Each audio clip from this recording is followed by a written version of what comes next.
लिखित समीकरणों से एक्स वाई जेड का मान ज्ञात करना है। अब ये तो सवाल बहुत हलवा है, क्योंकि 4 जिस पद पे है वहीं y है, तो y का मान तो डायरेक्ट 4 हो गया, y जो है 4 के बराबर है, निकल गया। 3 जो है z के पद पे है, तो z का मान डायरेक्ट आपका 3 निकल गया। ये तुम्हारा सॉल्यूशन है मेरे भाई, ठीक है, यानी हल है, ठीक है, डायरेक्ट। और x जहाँ पर है वहीं पर 1 है, यानी x का मान तुम्हारे पास 1 निकल के आ गया, और यही निकालना था तुम्हें। आई होप समझ में अच्छे से आ गया होगा। लेकिन इसका एक और पार्ट है, खुश तो हो रहे हो मेरे को पता है, बट यार एक और पार्ट है, ठीक है, तो उसे देखते हैं। जब तक मैं हूं ना, मैथ में नहीं दिक्कत होने दूंगा। इसमें भी एक्स वाई जेड का मान देखो, एक्स प्लस वाई बराबर 6 लिख सकते हैं ना, एक्स प्लस वाई बराबर क्या है, 6 है। अगर तुम इसको सॉल्व करोगे मेरे भाई, तो एक्स बराबर क्या हो जाएगा, 6, वाई प्लस में उधर जाएगा तो माइनस में, इसको ना पहला समीकरण मान दे दो। चलो पहला समीकरण नाम दे दिया, ठीक है, बहुत आसानी से हम लोग करेंगे।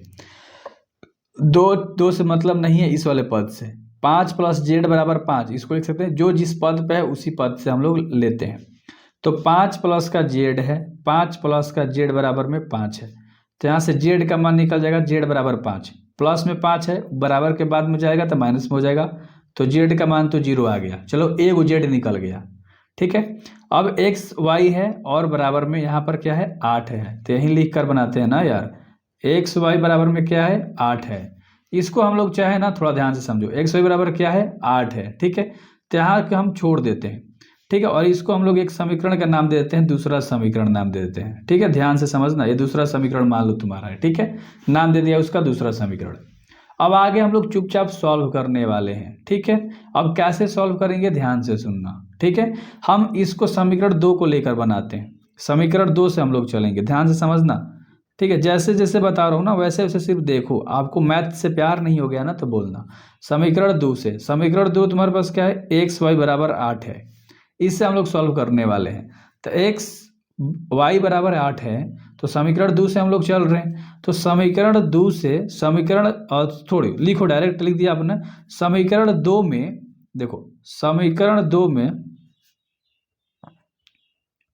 हम लोग यहाँ से x का मान जो है ना, ये पूरा पूरी x का मान रख देंगे, है ना, समीकरण 2 में x का मान रखने पर अब चीज़ें बहुत क्लियर हो जाएंगी। इसके बाद आप देखोगे तो ना, x की जगह पे क्या रख देंगे हम लोग, 6 माइनस के y रख दिया, गुणा में क्या हो जाएगा, y हो जाएगा, बराबर में क्या हो जाएगा, 8 हो जाएगा। अब ध्यान से समझना, यहाँ पर थोड़ा समझ आएगा। 8 जो है इन दोनों के गुणा में हो गया, तो y से 6, सॉरी जो y है दोनों से गुणा में हो गया, तो 6 से y में गुणा कर देंगे तो 6y, और माइनस y में y से गुणा कर देंगे तो क्या हो जाएगा, वाई स्क्वायर हो जाएगा, राइट, कोई दिक्कत नहीं। प्लस में है 8, बराबर के इधर आ जाएगा तो क्या हो जाएगा, माइनस में, और बराबर में क्या हो गया, 0। अब यहाँ ध्यान से सुनना, ठीक है, हम लोग इसको ना ब्रेक कर देंगे, क्या कर देंगे, ब्रेक कर देंगे। सबसे पहले इस माइनस को आगे लाते हैं, माइनस वाई स्क्वायर हो गया, कोई दिक्कत नहीं, प्लस को बाद में लेते, प्लस में 6y हो गया, और माइनस में 8 बराबर में 0, इस तरह से हम लोगों ने लिख दिया।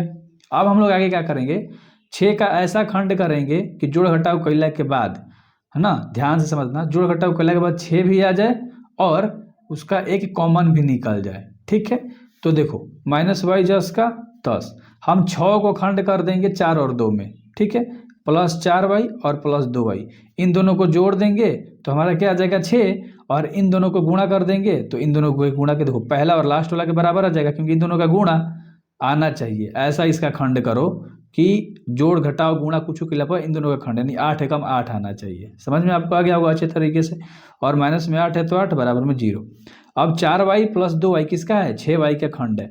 अब इन दोनों में से कॉमन कुछ निकाल लो, इन दोनों में से कॉमन निकाल लो, कोई दिक्कत नहीं होगा। तो इन दोनों में तुम्हें y कॉमन दिख रहा है, तो हम y माइनस वाई को कॉमन निकाल देंगे, तो यहाँ से हमारा खाली क्या बचेगा, एक y बचेगा, ठीक है। और यहाँ से तुम्हारा y निकल गया पूरा पूरी, तो यहाँ से क्या बचेगा, प्लस, यहाँ पर y ना पूरा पूरी निकला, तो y निकला यहाँ से, तो यह माइनस में y निकला तो प्लस में है, तो यहाँ पर माइनस में 4 हो जाएगा, ठीक है।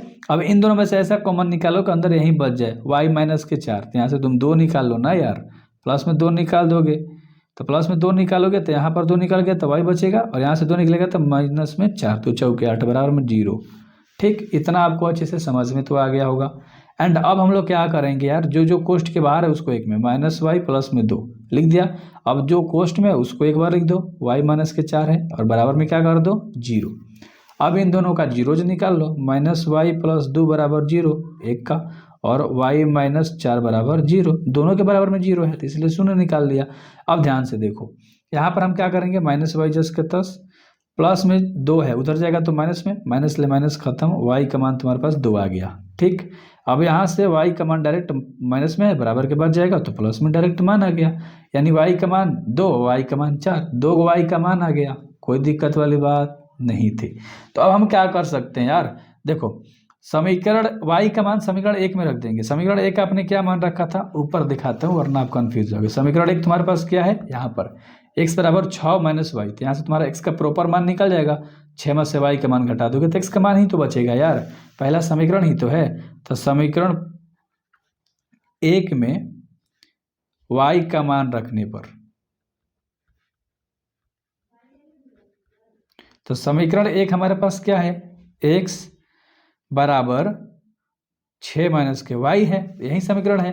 तो इसमें एक बार हम 2 का मान रखेंगे तो x बराबर क्या हो जाएगा, 6 माइनस के 2, तो 4 आ जाएगा x का मान। ठीक है, और एक और रख देंगे हम लोग, ठीक है, क्योंकि 2 को था, और x बराबर 6 माइनस के 4, एगो x का मान क्या आ गया 2, तो x का मान 4 और x का मान 2 आ गया, और y का मान भी 2 और y का मान भी 4 आया था। तो इस तरह से मेरा अच्छे तरीके से निकला और आप लोग का भी निकल गया, मेरा बोल रहा हूँ। तो अच्छे से समझ में आपको आ गया होगा, एंड ए क्वेश्चन सॉल्व होता है, बट इसके एक और पार्ट है यार, ठीक है। तीसरा पार्ट देखो, ठीक है, मान लो x plus y plus z बराबर तुम्हारा क्या है, 9 है। x plus y plus z बराबर तुम्हारे पास क्या है, 9 है। अब ध्यान से देखो, x प्लस जेड बराबर तुम्हारे पास क्या है, 5 है। x प्लस जेड बराबर तुम्हारे पास 5 है, और y प्लस जेड बराबर तुम्हारे पास क्या है मेरे भाई, 7 है। अगर ध्यान से देखो, x प्लस जेड बराबर 5 है, एक्स जेड इसमें है तो एक्स जेड को 1 भी लिख सकते हैं, और y को हम क्या कर दिए किनारे, बराबर में क्या है 9 है। अब एक्स जेड के जगह पे हम डायरेक्ट क्या कर सकते हैं, मान रख सकते हैं। मान लो इसको अपने समीकरण 1 मान दे दिया, क्या नाम दे दिया, समीकरण 1। तो कह सकते हो कि x प्लस जेड का मान समीकरण 1 से, ये अगर लिखते हो ना तो चेकर को आसानी लगती है चेक करने में, ठीक है। तो x प्लस जेड की जगह पे हम डायरेक्ट क्या लिख सकते हैं, 5, और प्लस में क्या हो जाएगा 9। 5 कहाँ से आया, देखो x प्लस जेड का मान डायरेक्ट 5 है समीकरण 1 से, और बराबर में और 9 हो जाएगा, लिख दिया। 5 प्लस में है, उधर जाएगा तो क्या में हो जाएगा, माइनस में, तो 9 वाले 5 जाएगा तो क्या हो जाएगा मेरे भाई 4। तो y का मान डायरेक्ट क्या आ गया तुम्हारे पास, 4 आ गया, बस y का मान आ गया। अब ध्यान से देखो, इसको तो बनाने की जरूरत है, लास्ट में बना लेंगे इसका भी, ठीक है। यहाँ से हम लोग x का मान निकाल लेंगे। अब ध्यान से देखो, x का y का मान 4 आ गया, यहाँ पर अगर हम y का मान रख देंगे, इसको समीकरण कुछ नाम देते दूसरा, ठीक है। या वैसे नहीं, नाम नहीं देने का मन है, छोड़ दो ना यार, यहाँ लिखो y प्लस जेड बराबर, अब लिख के कोई दिक्कत नहीं है ऐसे, ठीक है, ऐसे आसान पड़ेगा। तो y प्लस जेड बराबर तुम्हारे पास क्या दिया है, 7। तो यहाँ पर तुम क्या करोगे, किसका मान रखोगे, y का मान, ठीक है।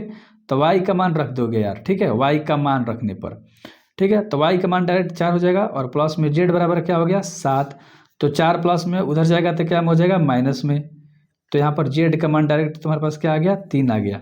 अब z का मान यहाँ पर पुट कर दो, x प्लस 3 बराबर 5, तो x का मान तुम्हारे पास क्या आ जाएगा, 5 माइनस के 3, तो x का मान तुम्हारे पास 2 आ गया। आई होप आपको समझ में अच्छे से आ गया, एंड सब शॉर्ट में मैंने फरिया दिया यार, ठीक है। तो कह सकते हो कि अब x बराबर तुम्हारे पास क्या आया है मेरे भाई 2, y बराबर तुम्हारे पास क्या आया है 4, और z बराबर क्या आया है 3, बस बन गया, खत्म।